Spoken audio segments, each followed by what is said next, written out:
today. I mean, all these weekends that we're having since Thursday, the players have been grinding. And we're going to have a Yoshi against Pyra and Mythra matchup on Pokemon Stadium 2, starting with DMT against Mike. Yes, that's a DMT coming from really far away, by the way. I mean, you might see that some people have their crew t-shirts on and all. Well, DMT is from Baja California. No, sorry, he's from Demolition Games, I think. But still, he's been one of those really notable players. He's on the come-up, and this Yoshi is nothing to sneeze at. It's really, really good. All right, so we have Mike with an advantage over here. Careful, that Yoshi is gonna start hitting. Okay, I like that. I like that change from Mike, making him able to go back to the stage. But careful, because Yoshi is putting a lot of pressure outside of the stage. And Yoshi, against the Aegis, has to play extra careful, kind of like that. I mean, he also needs to punish what he has at his disposal, right? You need to get those parries. You need to force the Pyra and Mythra to commit and go in. When you get those parries, you don't always claim a stock, but the percent was high enough for the neutral air to kill, so to get the KO. So good on DMT. And this Yoshi keeps going with the combos, very good percentage that he's making, 73%, putting a lot of pressure on the shield. But finally, Mike is gonna do something here on the ledge, and also it's hard to gimp.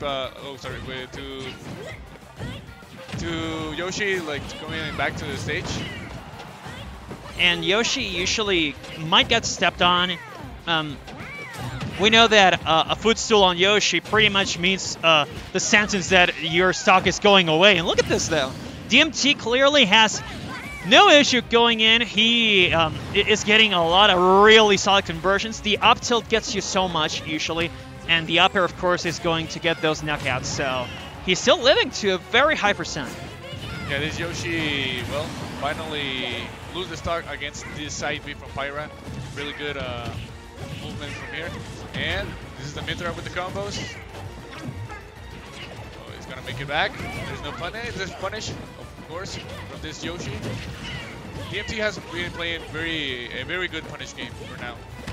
I agree. DMT has been catching Mike on every inch that he gives him. But Mike finally responding a little bit. I mean, the side B from Pyra is one of the most, I would like to say, annoying moves in the game because it interrupts you so often, right? It's a very good move to annoy your opponents and to stop them on their tracks. And DMT, even though he has Yoshi with all the movement in the world, it's still going to be quite a task to make it through it. All right. Let's see if this Pyra can finally finish with this second stock of the Yoshi. Yoshi is playing super safe, super careful. He don't want to risk that much. He knows, and okay, that forward air to up tilt was a good combination, but not enough to finish with this stock. Now, what Mike needs here is one of those downers. Oh, Lord, okay. I thought that conversion was going to go a bit more in favor of Mike, but clearly DMT being a bit more careful with the way he's moving, positions himself to punish with an up air, and so claims another stock for himself. I don't think Mike really has a lot going for him here.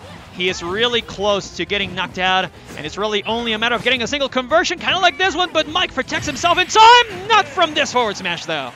That was a nice catch from DMT, recognizing where is Mike going to fall over there, and, well, he's going to take game number 1. Yoshi and Pyra Mythra. It's a really interesting matchup. Definitely. I mean, Yoshi historically has lost to swords. That's just tradition. And, of course, this joint's this big, like Pyra's, should be full-on stop for Yoshi, right? They should be a barrier for him not to be able to cross. But DMT has showed us that with enough patience, with proper positioning, you can force the Pyra to whiff, or the Mythra in this case, and then go in all out and get your punishes. And he is forcing Aqua to, well, not Aqua, Mike. He's forcing him to switch. He's going Daisy now. Another interesting matchup. I think this one is a bit more even, but it's also a bit more explosive. Yeah, and also, well, Mike, with this character change, he has to play, well, Peach and Daisy are really hard characters to play. So he knows this cancels. He knows how to play Daisy. Are we seeing it?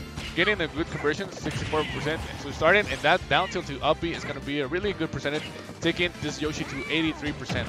And 83 to start out like this so quickly, I mean, it's a really solid percent to lead on. And clearly DMT is having a lot more issue. Odd, right? I mean, you're facing against a disjoint character and you don't have issues, and then suddenly when you have a more relatively close quarters combat character, you actually are having issues. But it's also the confidence that you might have when approaching Daisy and stuff. They always interrupt your combos too, so you can never be too careful. Yeah, now Mike looks very comfortable against this matchup for now. So what do we see? Oh, that was so good. It was good risk, but DMT is gonna take that stock. Really good one, reversing all these situations.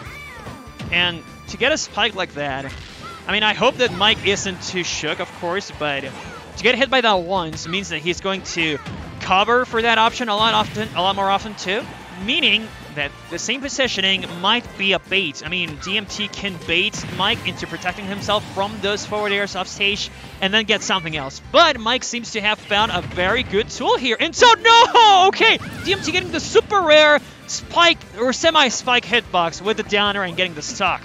Yeah, Mike was scared about that situation and he didn't know what to do. So now DMT has the lead.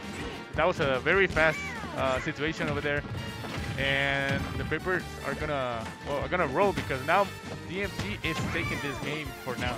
Indeed, DMT started out getting combo to no end, and then just a few seconds later, a couple of minutes later, look at how different things are looking. And Mike keeps getting comboed, keeps not being combo food per se, but when he overextends, DMT gets some really solid punishes here. And here we go again with a Toad. Now it's a bait. DMT actually wants him to go for the tilt so he can get a free punish. All right, let's see what's going to be Mike's answer over here against DMT, because he looks in a little bit of trouble. He only has one stock left, and percentage is not going to help them. But, okay, neutral situation. Going to look in for... Oh, that was a really nice drag down over there. And oh my lord, uh-oh. You know what this means? Oh, it misses! It barely misses, but, you know, bombs can go in Peach's, against Peach as well. So, you kind of want to get rid of that. You, of course, want to claim the stock, but it's a double-edged sword at times. You might get exploded on. Okay. That should be the game. Free punish? Yeah. That was a good one from DMT. Punishing Mike.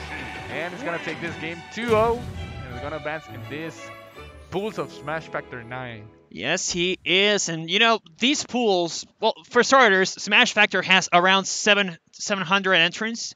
And that's a pretty big number. That's the biggest number we have seen in Mexico so far in Smash history.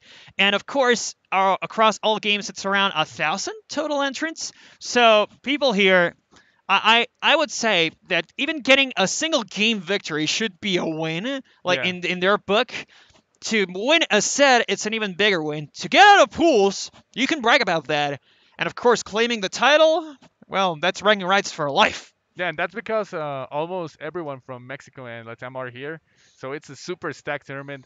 So if you go 2-0, don't feel bad to go 2-0 because the level here is really, really good. And also everyone is learning. Everyone is having a good time here at Smash Factor.